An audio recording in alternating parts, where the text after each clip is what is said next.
जय श्री राधे कृष्ण। आप सभी का आपके अपने YouTube channel VK Mishra present में बहुत बहुत स्वागत है।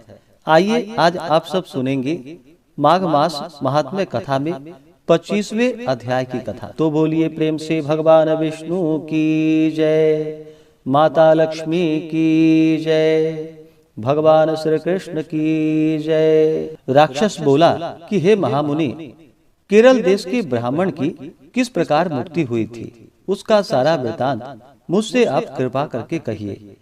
दीपद्युति ने कहा कि हे पिशाच, मैं इस शुभ पुण्य कथा को कहता हूँ, तुम ध्यान पूर्वक सुनो। केरल देश में वसु नाम का एक वेद पारंगत ब्राह्मण रहता था। उसके पटीदारों तथा बांधवों ने उसकी भूमि छीन ली थी। अतएव उसने दुखी होकर निर्धनता से अपने जन्म भूमि को त्याग दिया और देश देश में घूमता हुआ कुछ दिन बाद अनेक व्याधि दुखों से दुखी हो एक बहुत बड़े जंगल में चला गया। तीर्थ इत्यादि स्थानों में चलने से थका हुआ तथा भूख प्यास से पीड़ित होकर वह विंध्य पर्वत पर दुर्भिक्ष के कारण मृत्यु को प्राप्त हुआ।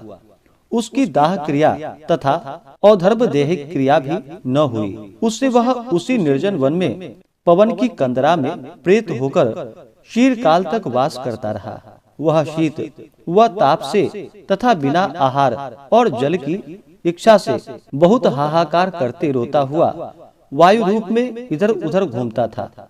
उसको कहीं शरण तथा सुख न मिला और अपने किए कर्म के फल को भोगता रहा। जो लोग हवन, भगवान का पूजन, आत्मविद्या का अभ्यास नहीं करते तथा प्रसिद्ध तीर्थों से विमुख रहते हैं, जो दुखी लोग को वस्त्र, तांबूल, स्वर्ण, रत्न, फल तथा जल नहीं देते हैं, वे ही कर्महीन होते हैं। तथा कुटिल, चोर, ठग, पाखंडी तथा जो बाल वृद्ध, आतुर और स्त्रियों पर निर्दयता करते हैं और उनका धन हरण करते हैं, वे अवश्य त्याग करने योग्य हैं। आग लगाने, विष देने, झूठी गवाही देने, ग्रामवासियों को यज्ञ न कराने, संतान, अपनी स्त्री, स्वामी, पिता, माता, बहन तथा शरणागत का त्याग करने, लोभी, नास्तिक, दूसरे के गुरु, देवता, वेद और धर्म की निंदा करने, बड़े तीर्थ में निकृष्ट दान लेने, गाय तथा भूमि को चुराने, पर द्रोह तथा प्राणियों की हिंसा करने वाले, इन सभी को संसार में बारंबार जन्म लेने से कोटि कोटि में नाना प्रकार के दुखदायी फल मिलते हैं। पिशाच, राक्षस तथा तिरछी चाल चलने वाले वृक्ष योनि में जन्म लेते हैं। इनको इस लोक तथा परलोक में रंच मात्र भी सुख नहीं प्राप्त होता। अतएव निषिद्ध कार्यों को छोड़कर धर्म, दान, तप, यज्ञ करना चाहिए तथा मंत्र, देवता और गुरु की सेवा चारों वर्ण वाले को सर्वदा निरंतर करना चाहिए। इस प्रकार धर्म का उपदेश देकर उस ब्राह्मण ने फिर से कहा कि उस केरलीय ने उस पर्वत में अधिक समय व्यतीत करते हुए एक बार मार्ग में एक पथिक को, जो 2 घड़े में त्रिवेणी का जल आनंद पूर्वक लिए जनार्दन भगवान के पुनीत श्लोक गा रहा था, देखकर एकाएक उसका मार्ग रोक लिया, अपना रूप उसको दिखलाया और उसने कहा कि तुम डरो मत। प्रेत ने कहा, हे उत्तम कारपटिक, मैं तुम्हारी गगरी का पानी पीना चाहता हूँ। यदि तुम मुझे पानी न पिलाओगे तो तुम्हारे प्राण निश्चय ही जाएंगे। देवद्युति बोले, प्रेत का ऐसा वचन सुनकर उस राहगीर ने आश्चर्य से कहा कि दुख से दुखी, दुर्बल, मुरझाए हुए, नंगे, जीने के इच्छुक कुरूप, डरावने, नील वर्ण, भयंकर, चंचल नेत्र वाले तुम कौन हो, जो पैरों से पृथ्वी का स्पर्श नहीं करते हो और तुम्हारी बाहें और उदर मांस रहित है। लोमश जी बोले, कारपटिक के ऐसे वचन को सुनकर प्रेत ने कहा कि हे धर्मनिष्ठ, मेरे ऐसा होने का कारण सुनो। मैं लोभी, मलिन, व्याभिचारी और क्रिया रहित था। सदा दूसरे के अन्न से उदर पूर्ति करता था और अकेला मिठाई खाता था। कभी दूसरे के दुख से दुखी नहीं हुआ और न एक ग्रास का भी भिक्षा दिया, न 4 ग्रास की पुष्कल और 4 पुष्कल का हंतकार दिया, मैंने कभी वैश्वदेव नहीं किया, न बाहर बलि ही फेंका और न प्यासों को कभी जल पिलाया, न कभी पितरों का श्राद्ध तर्पण किया, न कभी देवताओं का पूजन किया, न कभी ब्राह्मणों को छाता, जूता, जल, बर्तन, पान और औषधि का दान किया, न कभी अंधे, वृद्ध, अनाथ और दीनों को अन्न से संतुष्ट ही किया, न कभी गौ को ग्रास दिया, न कभी किसी रोगी को मुक्त किया, न अग्नि में कोई हवन किया। मेरे समान तिल का दान न देने वाला संसार में दूसरा कोई न होगा। व्यतिपात, संक्रांति तथा सूर्य या चंद्र ग्रहण में तथा दूसरे सब पर्वों में, कार्तिक मास की मुख्य तिथियों में, पितृपक्ष तथा माघ आदि में, मनवादी युगादि तिथियों में ब्राह्मणों को कुछ दान नहीं किया। कार्तिक में मैंने तिल तेल सहित दीप दान भी नहीं किया। माघ मास में मैंने रूप, सौभाग्य तथा मोक्ष देने वाला स्नान भी नहीं किया। न पूरा माघ मास में ब्राह्मणों के स्नान करने से जारा लगने पर उनको अग्नि से कभी तपाया, न वैशाख इत्यादि महीने में किसी को ठंडा पानी पिलाया, न पीपल तथा बरगद के पेड़ ही लगाए, न कभी किसी प्राणी को बंधन से छुड़ाया और न कभी मृत्यु से डरने वाले किसी शरणागत की रक्षा ही की।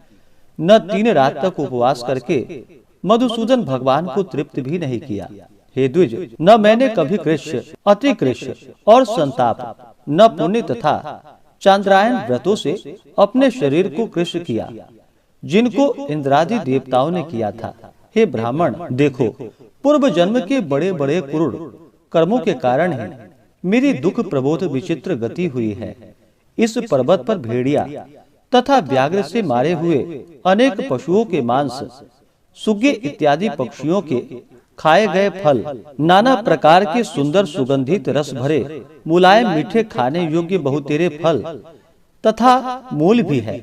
सर्वत्र स्रोतों और झरने के जल भी हैं, जो सब पदार्थ पृथ्वी पर सहज ही मिल जाते हैं, परंतु देव की इच्छा न होने से कुछ भी मैं नहीं खा सकता। सर्प की तरह केवल हवा पीकर जीता हूँ। मंत्र, पुरुषार्थ, विक्रम, बल, बुद्धि और मित्रों की सहायता से मनुष्य सर्वदा अलभ्य वस्तु को प्राप्त नहीं करता। सुख, दुख, लाभ, हानि, विवाह, मृत्यु, जीवन, भोग, रोग तथा वियोग में केवल दैव, भाग्य ही कारण होता है। कुरूप, कुलीन, मूर्ख, कुकर्मी, निंदित, शूर, पराक्रमहीन, काने, लूले, बिना रोग के नीतिहीन, निर्गुण तथा नपुंसक मनुष्य भाग्य से ही राज्य पर बैठते हैं।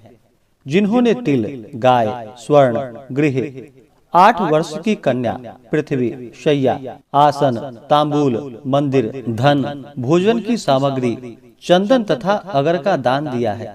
वन मार्ग में पर्वत के अगले भाग, ग्राम अथवा नगर में ऐसे भाग्यशाली पुरुषों के भोग नियोजित रूप से आगे आगे चलते हैं। इस पर्वत पर दूसरे भी बहुत से बलवान पिशाच तथा भयंकर राक्षस हैं, जिनमें से कभी कोई कहीं पर वन में घूमते हुए अपने कर्म के अनुसार अन्न जल प्राप्त कर ही लेते हैं। ऐसा सुनकर आपको भय न हो, क्योंकि धर्मात्मा लोगों की पवित्रता ही उनकी रक्षा करती है। उनको कोई पीड़ा नहीं दे सकता। ग्रह, नक्षत्र तथा देवता भी पवित्रता की सर्वदा रक्षा करते हैं। ये राक्षसगण गोविंद के पवित्र भक्त आपको देख भी नहीं सकते। जो लोग नारायण की भक्ति में लीन रहते हैं, उनको राक्षस, प्रेत, पूतना, भूत, बैताल, गंधर्व, शाकिनी, आर्यक, रेवती, वृद्ध रेवती, मुखमंडली यज्ञ, क्रूरबाल, दुष्ट, वृद्ध, मात, भयंकर तथा अन्य विनायक इत्यादि ग्रह कृत्या, सर्प, कुष्मांड तथा दूसरे दुष्ट जंतु, हे ब्राह्मण, पवित्र वैष्णव ब्राह्मण को नहीं देख सकते हैं, ना ही छू सकते हैं। हे ब्राह्मण, मैं इस प्रकार अपने कर्मों का फल यहाँ पर भोग रहा हूँ। एक समय मैंने जामबालिनी नदी के किनारे पर घूमते हुए सारस के कहे हुए कुछ वचन को सुना था। इस प्रकार से श्री पद्म पुराण के अंतर्गत माघ मास महात्म्य कथा में 25वें अध्याय की कथा पूर्ण हुई। तो बोलिए प्रेम से भगवान विष्णु की जय, माता लक्ष्मी की जय, भगवान श्री कृष्ण की जय, सर्वदेवी देवता की जय। इसके आगे की कथा जो कि आप अगले अध्याय में सुनेंगे। इसी प्रकार से कथा को सुनने के लिए, व्रत पूजा के बारे में जानने के लिए चैनल पे अगर आप पहली बार आए हैं तो चैनल को लाल बटन दबा करके सब्सक्राइब करें, साथ में बेल आइकन घंटी को दबाएं ताकि आने वाली वीडियो का नोटिफिकेशन आपको समय से मिलता रहे।